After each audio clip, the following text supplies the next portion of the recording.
It's Elon Musk owning big time a reporter with the BBC regarding hate speech. Folks, you got to see this video. It is so cringeworthy for the reporter, that is.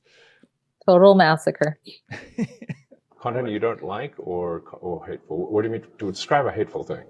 Yeah, I mean, just content that will solicit a reaction, something that may include something that is slightly racist or slightly sexist, those kinds of things. So you think if something is slightly sexist, it should be banned? No, is that what you're saying? I'm not saying anything. I'm saying. Well, I'm just curious. I'm trying to understand what you mean by hateful content. And I'm asking for specific examples. And you just said that if something is slightly sexist, that's hateful content. Does that mean that it should be banned? Well, you've asked me whether my feed, whether it's got less or more. I'd say it's got slightly more. That's why I'm asking for examples. Can you name one example? I honestly don't use. Honestly, I don't. You can't name a single example. I'll tell you why. Because I don't actually use that for you feed anymore. Because I just don't particularly like it. But you said actually, a lot of people are quite similar. I only look at hang on a second. my You said you've seen more hateful content, but you can't name a single example. Not even one. I'm not sure I've used that feed for the last 3 or 4 weeks. And then how did you see the hateful content? Because I've been using Twitter since you've taken it over for the last 6 months. Okay, so then you must have at some point seen before you hateful content. I'm asking for one example. Right. And you can't give a single one. And I'm saying I say so that you don't know what you're talking about. Really? Yes, because you can't give me a single example of hateful content, not even one tweet. And yet you claimed that the hateful content was high. Well, that's a false. No, what I claimed. You just lied. What I claimed was there are many organizations that say that kind of information is on the rise. Now, whether it has on my feed or not. I mean, right, and literally if you look at something one. like the Strategic Dialogue Institute in the UK, they will say that. So look, people will say all sorts of nonsense. I'm literally asking for a single example, and you can't name one. Right, and as I already said, I don't use that feed. But then how would you know that? I don't think this is getting anywhere. You literally said you experienced more hateful content, and then couldn't name a single example. Right, and as I said, that's absurd. I haven't actually looked at that feed. Then how would you know if there's hateful content? Because I'm saying that's what I saw a few weeks ago. I can't give you an exact example. Let's move on. We only have a certain amount of time. Oh, blimey. Love it. Oh, Drea. I was beginning to feel sympathy for him. It's kind of what we get on the field. I don't.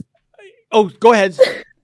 No, I was just saying I don't. Go on. Oh, yeah. What am I saying? I'm back to my usual cynical self, though. But as I said earlier, when we went to that, the pro-drag queen demonstrators, and they're calling us Nazis, they're calling us homophobes, I go, well, give us an example. Yeah. Oh, there are too many to choose from. Oh, no, like Elon Musk, just one. Right. It's impossible, Never go into an interview, I'm telling this to all the future journalists out there, making an accusation without having the background facts to back up that accusation, as that reporter failed to do. I mean, what are we to take from that? He says there's more hate on Twitter, but he hasn't been reading his Twitter feed. So, Drea, is he a telepath? He's picking up the hate without logging on to Twitter? What a car accident. It was so brutal. It was hard to see. If you didn't know who these people were, you would think that Elon Musk was the journalist in that little bit. Yes. But you're right. And it's the inability to define hate is also similar of the inability to define what a woman is.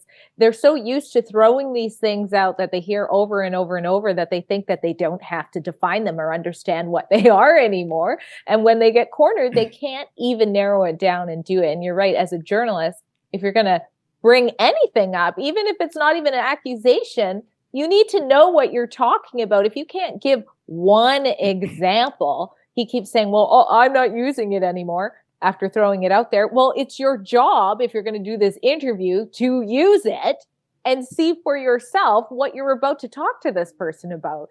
And Elon Musk did such a good job slaughtering him. And he didn't even come off awkward. A lot of times he comes off awkward.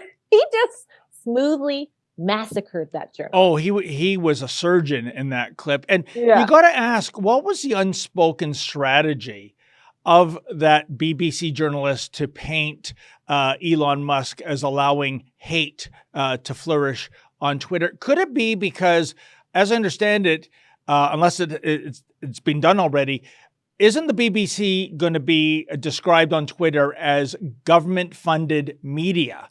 I believe they're talking about that for the CBC. And I believe the BBC per year in American dollars, they get something like 4.7 billion. I mean, they make the CBC look like a Sally Ann operation, for goodness sakes.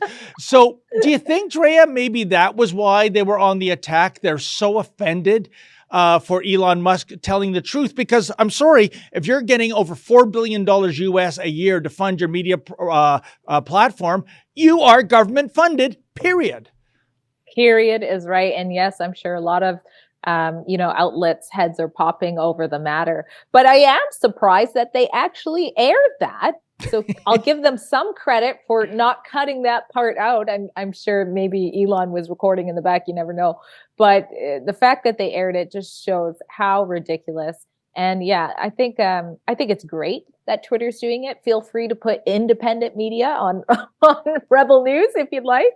But it's about time that people really notice that distinction, because long are gone are the days where you can just go, okay, it's mainstream media. They're doing everything they can to make sure they communicate both sides of the story to the public. You know what?